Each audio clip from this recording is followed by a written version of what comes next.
Ngunit,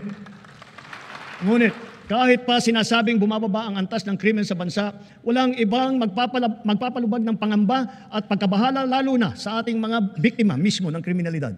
Kaya ang puwersa ng ating kapulisan ay nagbabantay at rumoronda na para nararamdaman ng taong bayan.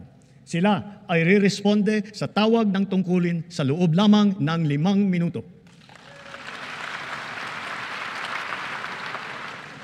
Nagtutulungan ang buong pamahalaan para lutasin ang mga kaso ng mga nawawala dahil sa walang pakundangang kagagawan ng mga sindikato sa likod ng madilim na mundo ng mga sabungan. Hahabulin at pananagutin natin ang mga utak at mga sangkot, civilian man o opisyal.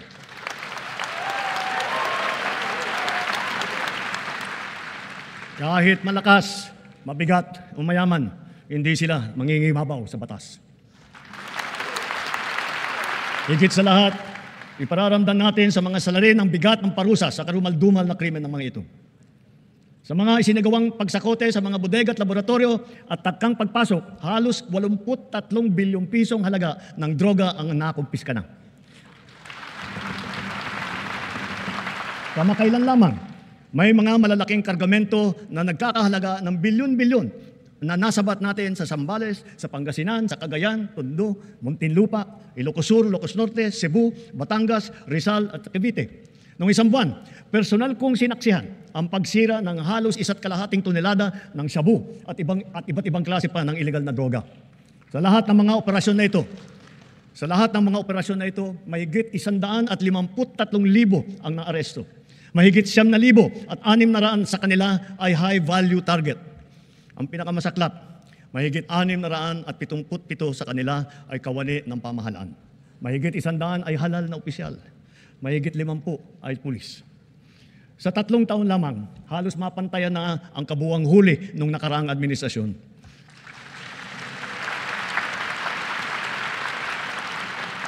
Sa kabila ng mga ito, tila nagbabalikan daw ang mga pusher.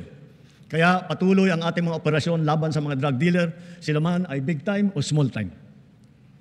Ngayon, masasabi natin na mataas na ang tingin ng buong mundo sa Pilipinas dahil maayos, patas at mahinahon tayong nakikitungo sa iba't ibang mga bansa. Tumutupad din tayo sa ating mga kasunduan at sa mga batas at panuntunan ng pandaigdig na komunidad. Nagpapasalamat tayo sa ating mga magigiting na OFW dahil sa kanila na ipamalas ang angking galing, kabutihan at puso ng Pilipino sa lahat ng sulok ng daigdig. Sa harap ng mga bagong banta sa ating kapayapaan at soberanya, mas maigting ngayon ang ating paghahanda, pagmamatsyag at pagtatanggol sa ating sarili.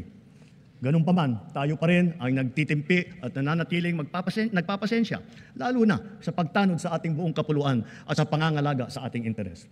Subalit ngayon, mas pataas pa ang ating kumpiyansa dahil mas marami na tayong mga kasangga na magiging kabalikat natin sa oras ng matinding pangangailangan.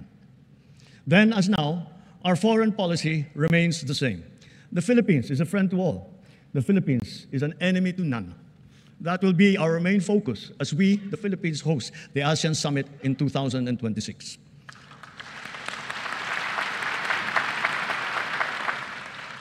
Para sa ating mga Pilipino, malayo man, malapit din, kasing sidhi ang paglingap natin sa ating mga kababayang nasa ibang bansa, lalo na ang nasa panganib at nagdadaan sa matinding pagsubok.